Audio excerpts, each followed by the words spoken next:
बिस्मिल्लाहिर्रहमानिर्रहीम, अस्सलाम वालेकुम। आप देख रहे होंगे एक स्टेटमेंट बहुत मशहूर हुई, डट के खड़ा है कप्तान।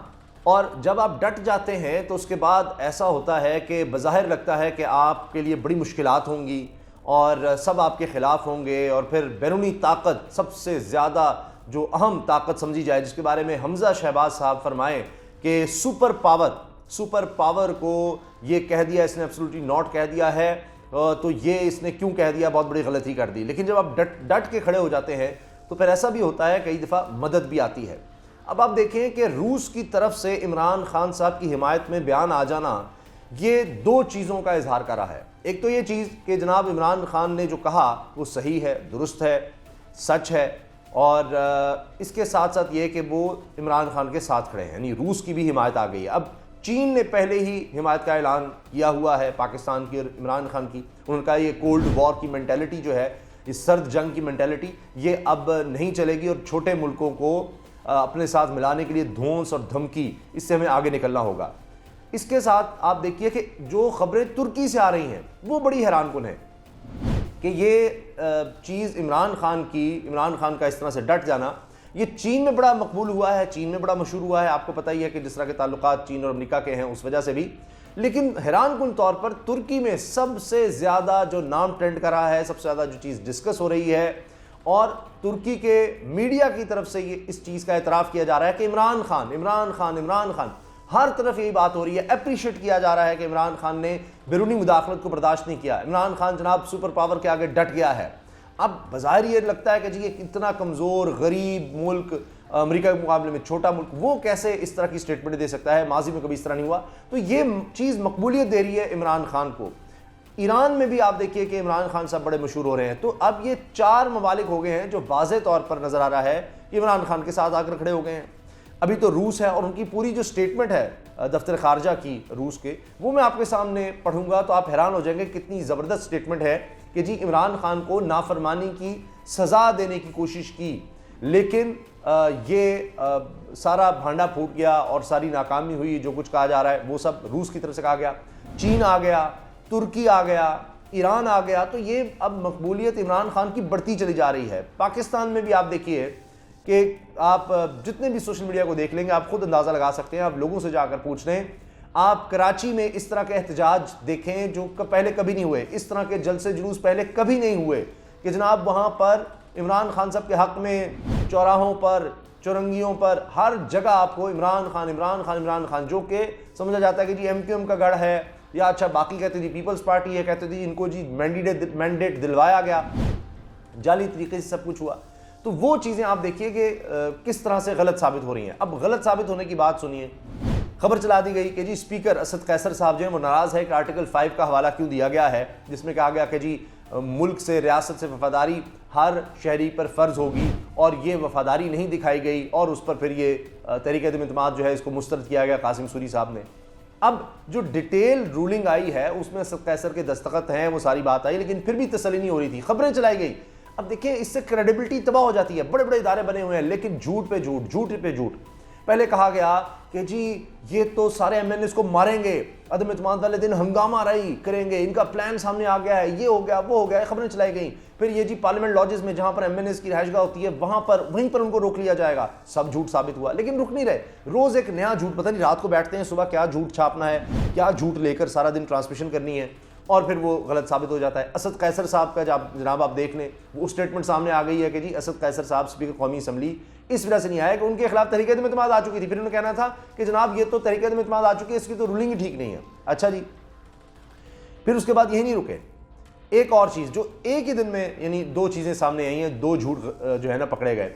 इलेक्शन कमीशन के वाले से खबर छाप दी कि जी इलेक्शन कमीशन ने तो कह दिया है कि हम तो तैयार ही नहीं है, 90 दिन के अंदर हम इलेक्शन करवा ही नहीं सकते। अब हर तरफ ओ जी कमाल हो गया, ये तो इलेक्शन ही नहीं हो सकते, हाँ ये ज़बरदस्त। फिर क्या होता है, इलेक्शन कमीशन की तरफ से बाकायदा वजाहत आती है कि ये आईनी काम है, आईनी ड्यूटी, आईनी फ़र्ज़ है कि हमने 90 दिन के अंदर इलेक्शन करवाने हैं, जब असम्बलियाँ तहलील हो जाएं हम इसके लिए तैयार हैं। लो जी, यानी आपने रुकना नहीं, आपने आगे से आगे जाना है। अभी तो पता नहीं और कितने धचके हैं। अभी तो देखें सबके मुंह लटक गए कि जी ये पंजाब असम्बली में जो तोड़ फोड़ थी ये तो इसलिए की गई थी कि दबाव डालेंगे, ये होगा वो होगा, उल्टा लेने के देने पड़ गए। हर चाल उल्टी पड़ती है। कि बाहर से जनाब बैरूनी आकाओं की पर आप चल रहे हैं तो वो पकड़े गए, वो चाल उल्टी पड़ गई। अब पंजाब असम्बली में तोड़फोड़ की, वो उल्टा इजलास 16 अप्रैल तक चला गया। अब वो ये सारे 10-11 दिन अब रोना धोना रहेगा, एक नया मसला रहेगा। और वो भी दर्ज है रूल्स में कि जब इस तरह के हालात हो जाए तो स्पीकर जो है वो आगे इजलास को लेकर जा सकता है। वो मामला भी हो गया। तो इमरान खान साहब की अब मकबूलियत पाकिस्तान नहीं बैनुल-अक़वामी सतह पर बढ़ती चली गई है। आप देखें कि इसी तरह से तुर्की को हमने देखा था कि किस तरह पाकिस्तान के साथ आया, इस्लामोफोबिया के खिलाफ जिस तरह से इकट्ठे हुए दोनों मालिक। तो तैयब उर्दवान भी इसलिए मशहूर हुए कि वो खुददारी की बात करते थे, वो अपने मुल्क को आज़ाद और एक इकनॉमिक पावर के तौर पर, और वो चाहते हैं कि दुनिया की पहली 10 बड़ी ताकतों में तुर्की को ले जाया जाए। इस तरह का उनका विजन है और इमरान खान भी उस तरह से आगे ले जाना चाहते हैं। और आप देख लें तैयब उर्दवान जिस तरह से इमरान खान को मिलते हैं, फिर वो भी आपने देखे मनाज़िर का माथा चूमा, इतना प्यार और इतनी ज़्यादा मोहब्बत नज़र आती है तुर्की और पाकिस्तान में। इमरान खान ने यहाँ देखें सबसे मकबूल ड्रामा पाकिस्तान की तारीख़ का वो अर्तुगरुल है, उस्मान, कुर्लुस उस्मान, ये ड्रामे नज़र आते हैं। तो ये एक मोहब्बत नज़र आती है हमें मुसलमानों में कि किस तरह से हमारा जो माजी था कितना शानदार था। तो हम वो क्यों था कि हम अपने पैरों पर खड़े थे, खुददारी थी, आज़ादी और ये गैरत थी। तो अब वो जब कोई लीडर इस तरह की बात करता है तो वो ये नहीं कि सिर्फ पाकिस्तान, वो तमाम इस्लामी ममालिक में आप देखिए कि एक लहर नज़र आती है खुशी की कि कोई तो खड़ा हुआ है, तो उधर से सपोर्ट भी आ रही है। पाकिस्तान में मकबूलियत के रिकॉर्ड बन रहे हैं और गैर मुल्की सतह पर आप देख लीजिए कि वहाँ पर रिकॉर्ड बन रहे हैं। अब क्या तुर्की का मीडिया भी झूठ बोल रहा है, वो भी गलत कह रहा है, वहाँ का जनाब सोशल मीडिया भी गलत है, चीन का भी गलत है, ईरान का भी गलत है, ये रूस भी जनाब झूठ बोल रहा है, अमेरिका डिनाई करता जा रहा है। अब या तो आप अमेरिका की मान लेके जी अमेरिका बड़ा सच्चा है, हाँ उसने कभी कोई गलत काम नहीं किया। अब जनाब रूस ने पाकिस्तान के अंदरूनी मामलात में अमेरिका की जानिब से शर्मनाक मुदाखलत की एक और मुबीना कोशिश, ये उनके अल्फाज हैं, शर्मनाक मुदाखलत की एक और मुबीना कोशिश की मजम्मत करते हुए कहा है कि अमेरिका ने नाफरमान इमरान खान को सज़ा देने की कोशिश की है।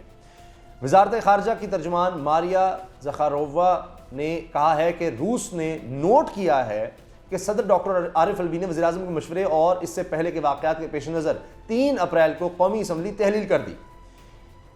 रवां साल 23 से 24 फरवरी को इमरान खान के मॉस्को के दौरे के ऐलान के फ़ौरन बाद अमरीकियों और इनके मगरबी साथियों ने वज़ीर आज़म पर गैर मुहज़्ज़िबाना अंदाज में दबाव डालना शुरू कर दिया था। ये रूस की स्टेटमेंट है जो मैं आपके सामने रख रहा हूँ।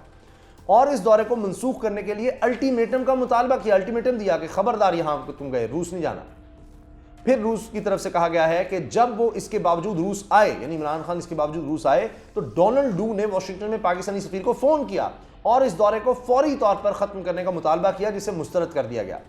मारिया ज़खारोवा ने कहा कि पाकिस्तानी मीडिया के मुताबिक रवां साल 7 मार्च को पाकिस्तानी सफीर असद मजीद के साथ बातचीत में एक आला अमरीकी अहदेदार, गालिबन वही डोनाल्ड डू हैं, उन्होंने यूक्रेन में होने वाले वाक़यात पर पाकिस्तानी क़यादत के मुतवाज़न रद्द अमल की शदीद मज़म्मत की और वाज़ेह किया कि अमेरिका के साथ शराकतदारी इसी सूरत में मुमकिन है जब इमरान खान को इक़्तिदार से हटा दिया जाए। रूसी अहदेदार ने कहा कि पार्लियामेंट में वज़ीर आज़म के खिलाफ तहरीक अदम इत्मीनाद पेश होने के बाद जिस तरह PTI के अरकान असम्बली अपोजिशन के साथ मिल गए, इस पेशरफ्त से इस हवाले से कोई शक की गुंजाइश नहीं रही कि अमेरिका ने नाफरमान, ये नोट कीजिए, नाफरमान इमरान खान को सज़ा देने का फैसला किया। अब वो कह रहे हैं कि जैसे ही ये सारा दौरा हुआ और इनकार किया इमरान खान ने, यानी वो एब्सोल्युटली नॉट जिस तरह से कहा, तो PTI के अरकान असम्बली अपोजिशन के साथ मिल गए। ये रूस कह रहा है, वो भी सारी अंदर की गेम जानता है।